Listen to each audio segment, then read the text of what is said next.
Friends, Indian நேவில தான் வந்து உங்களுக்கு ஒரு வேலைவாய்ப்பு அறிவிப்பு வந்து வந்திருக்கு. So group B and group C லெவல்ல அந்த போஸ்டிங்ஸ் குடுத்துருக்காங்க. பெர்மனன்ட் கவர்ன்மென்ட் ஜாப் தான்.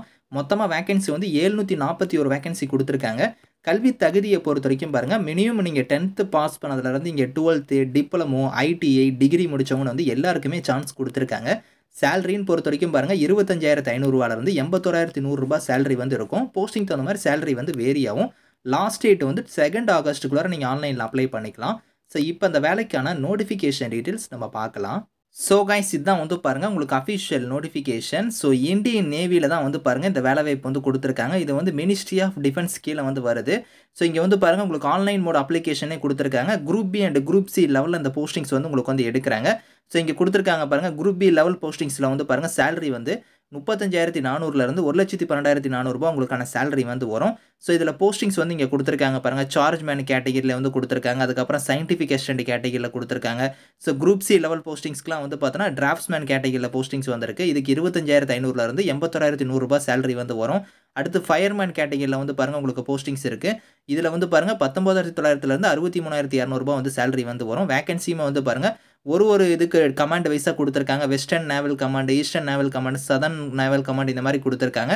ஸோ வேக்கன்சி ஓவராலா வந்து பார்த்தோன்னா, உங்களுக்கு எவ்வளோ வேக்கன்சி வந்திருக்குன்னா, 741 வேக்கன்சி வந்து குடுத்துருக்காங்க.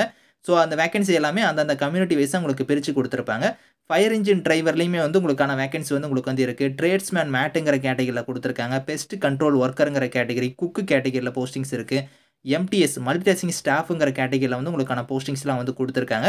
ஓவராலா வந்து ஒரு 741 வேக்கன்சியோட உங்களுக்கு வந்து இந்த ஜாப் வந்து குடுத்துருக்காங்க. ஏஜ் லிமிட்ட பொறுத்தவரைக்கும் உங்களுக்கு வந்து பாருங்க, ஸோ சார்ஜ்மேன் கேட்டகரிக்கு நீங்க அப்ளை பண்ணீங்கன்னா, 18லேருந்து 25 வயசு வரைக்கும் அப்ளை பண்ற மாரி குடுத்துருக்காங்க. அதே நீங்க வந்து சார்ஜ்மேன் சயின்டிஃபிக் அசிஸ்டன்ட்க்குலாம் 30 வயசு வரைக்கும் அப்ளை பண்ற மாரி, டிராஃப்ட்ஸ்மேன் கேட்டகரிக்குலாம் 25 வயசு வரைக்கும் அப்ளை பண்ற மாரி, ஸோ ஃபயர்மேன், ஃபயர் என்ஜின் டிரைவருக்குலாம் வந்து பாருங்க 18லேருந்து 27 வயசு வரைக்கும். ஸோ அதுக்கப்புறம் மீதி இருக்கிற போஸ்டிங்ஸ் டிரேட்ஸ்மேனு, ஸோ பெஸ்ட் கண்ட்ரோல் இந்த மாரி குக்கு, எம்டிஎஸ் இதுக்கெல்லாம் 18லேருந்து 25 குடுத்துருக்காங்க.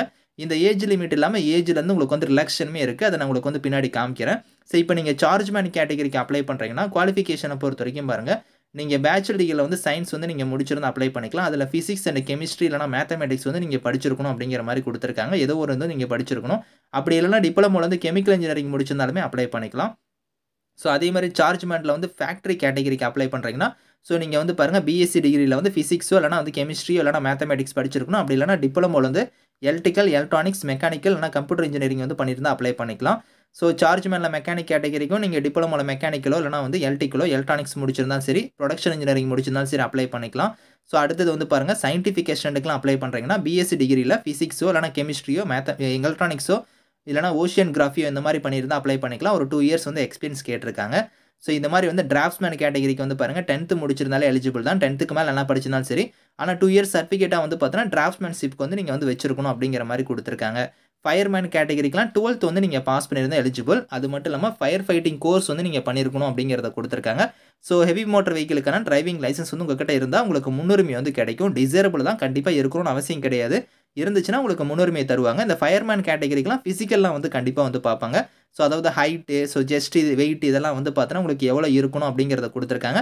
அதே மாரி எண்டுரன்ஸ் டெஸ்ட்டுமே வந்து இருக்கும் அப்படிங்கிற மாரி சொல்லியிருக்காங்க. ஸோ அதாவது நீங்க வந்து நீங்க வாக் பண்ற மாரி, ரன் பண்ற மாரி இந்த மாரிலாம் வந்து குடுத்துருப்பாங்க. ஸோ இதெல்லாம் வந்து ரோப்லாம் நீங்க வந்து ஏறுற மாரி இருக்கும். இதெல்லாம் வந்து இங்க வந்து ஃபயர்மேன் கேட்டகரி, அதுக்கப்புறம் ஃபயர் என்ஜின் டிரைவருக்குமே வந்து பிசிக்கல்லாம் வந்து இருக்கும். இதுக்குமே ஃபயர் என்ஜின் டிரைவருக்குமே நீங்க 12த் முடிச்சிருந்தாலே எலிஜிபிள். அது மட்டும் இல்லாம heavy motor vehicle driving licence வந்து உங்களுக்கு வந்து இருக்கணும் அப்படிங்கிற மாரி குடுத்துருக்காங்க. டிரேட்ஸ்மேன் கேட்டகரிக்குலாம் வந்து பாருங்க 10த் நீங்க பாஸ் பண்ணா எலிஜிபிள். அது மட்டும் இல்லாம ஐடில வந்து அந்த ரெலவன்ட்டான ஃபீல்ட்ல வந்து நீங்க சர்டிஃபிகேட் வச்சிருக்கணும். ஸோ அதுக்கப்புறம் பெஸ்ட் கண்ட்ரோலுக்கும் 10த் முடிச்சிருந்தாலும் சரி, குக் கேட்டகரிக்கும் வந்து பாருங்க 10த் முடிச்சிருந்தாலும் சரி, எம்டிஎஸ் கேட்டகரிக்கும் 10த் இல்லன்னா வந்து நீங்க அதுக்கு ஈக்குவலன்ட்டா நீங்க பண்ணியிருந்தாலும் சரி, அப்படி இல்லன்னா ஐடிஇ முடிச்சிருந்தாலும் சரி நீங்க அப்ளை பண்ணிக்கலாம் அப்படிங்கிறத குடுத்துருக்காங்க. மினிமம் நீங்க 10த் முடிச்சதுலேருந்து நீங்க டிகிரி வரைக்குமே இதுக்கு வந்து எலிஜிபிள் தான். உங்களுக்கு குவாலிஃபிகேஷன் எது சூட் ஆகுதோ அதுக்கு தகுந்த மாரி நீங்க வந்து அப்ளை பண்ணிக்கோங்க. ஸோ இதில ஜாபோட ப்ரொஃபைல்லாம் வந்து பாருங்க ஒன் பை ஒன்னா இங்க குடுத்துருக்காங்க. எப்படி உங்களுக்கு நேச்சர் ஆஃப் ஒர்க் வந்து இருக்கும் அப்படிங்கிறத குடுத்துருக்காங்க. ஏஜ் லிமிட் நான் சொன்னேன் பாத்தீங்களா, அந்த ஏஜ் லிமிட் இல்லாம நீங்க வந்து எஸ்சி, எஸ்டில வரீங்கன்னா, so group B level posting, group C 2க்குமே வந்து 5 இயர்ஸ் வரைக்கும் உங்களுக்கு ஏஜ்லேருந்து ரிலாக்சேஷன் இருக்கு. ஓபிசியா இருந்தா 3 இயர்ஸ் வரைக்கும் இருக்கு. பிடபிள்யூடியா இருந்தா 10, 13, 15 வந்து அந்தந்த கம்யூனிட்டி வைஸா உங்களுக்கு ஏஜ்லேருந்து ரிலாக்சேஷன் வந்து இருக்கு அப்படிங்கிறத குடுத்துருக்காங்க. எக்ஸாமினேஷன் ஃபீஸஸ பொறுத்தவரைக்கும் பாருங்க, எஸ்சி, எஸ்டி, பிடபிள்யூடி, எக்ஸ் சர்வீஸ்மேன் பெண்களுக்கு வந்து ஃபீஸ் கிடையாது. ஸோ இவங்கள தவிர்த்து மீதி இருக்கிறவங்க வந்து ரூ. 295 வந்து நீங்க ஃபீஸா வந்து பே பண்ற மாரி இருக்கும். ஸோ அது ஆன்லைன் மோட்லயே இதுக்கான ஃபீஸ் வந்து நீங்க வந்து பே பண்ணிக்கலாம். ஸோ இதில மோட் ஆஃப் செலக்ஷன் வந்து உங்களுக்கு எப்படி இருக்குன்னா, உங்களுக்கு எக்ஸாம் வந்து இருக்கு. அது வந்து பாருங்க இங்க குடுத்துருக்காங்க. இந்த பேட்டர்ன் படி உங்களுக்கான எக்ஸாம் வந்து இருக்கும். இங்கிலீஷ் அண்ட் ஹிந்தில தான் அதுக்கான கொஸ்டின் பேட்டர்ன் வந்து இருக்க போது. 100 மார்க் வந்து இருக்கும். 100 கொஸ்டின்ஸ் வந்து வரும். 90 நிமிஷம் உங்களுக்கான எக்ஸாம் நடக்கும். சிலபஸ்மே அதுக்கான பேட்டர்னுக்கான சிலபஸ் வந்து பாருங்க இங்க குடுத்துருக்காங்க. ஒன் பை ஒன்னா நீங்க செக் பண்ணிக்கலாம். அதே மாரி ஃபயர்மேனுக்கும், ஃபயர் என்ஜின் டிரைவருக்கும் வந்து பாருங்க சிலபஸ் வந்து இங்க குடுத்துருக்காங்க. டிராஃப்ட்ஸ்மேனுக்கு தனியா சிலபஸ் குடுத்துருக்காங்க. ஸோ அதே மாரி பெஸ்ட் கண்ட்ரோல், உங்களுக்கு வந்து குக் கேட்டகரி இது எல்லாத்துக்குமே சிலபஸ் வந்து இங்க கீழ வந்து ஒன் பை ஒன்னா உங்களுக்கு வந்து இருக்கு. செக் பண்ணி பார்த்துக்கோங்க. ஸோ ஆன்லைன் அப்ளிகேஷன் வந்து உங்களுக்கு ஓப்பன் ஆயிடுச்சு. க்ளோசிங் டேட் வந்து பாருங்க 2 ஆகஸ்ட்டுக்குள்ளார நீங்க வந்து ஆன்லைன்ல அப்ளை பண்ற மாரி இருக்கும். எப்படி நீங்க ஆன்லைன்ல அப்ளை பண்ற மாரி இருக்கும்னா, joinindiannavy.gov.in இந்த வெப்சைட்ல போய் இங்க வந்து ஸ்டெப்ஸ் குடுத்துருக்காங்க பாருங்க. இத கரெக்ட்டா ஃபாலோ பண்ணீங்கன்னா, நீங்க ஆன்லைன் மோட்ல வந்து அப்ளை பண்ணிக்கலாம்.